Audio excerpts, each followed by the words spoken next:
Para configurar el sonido del dron, primero tendremos que entrar en el BLL Configurator.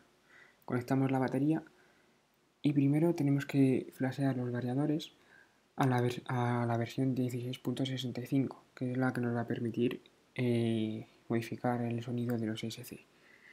La parte de arriba no la tocamos y en versión cogemos la 16.65. Le damos a flash y esperamos a que se flasheen los 4 variadores.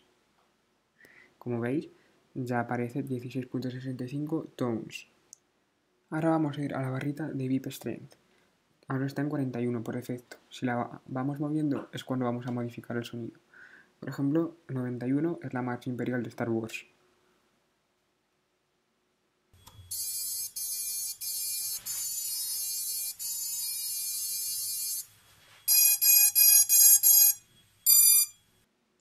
Ahí me parece que el sonido es un poco alto.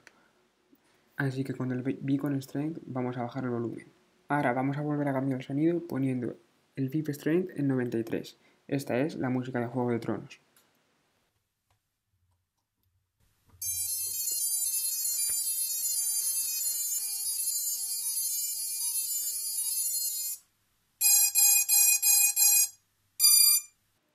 Poniendo el Beep Strength en 92 obtenemos un sonido que no sé lo que es, pero ahí está.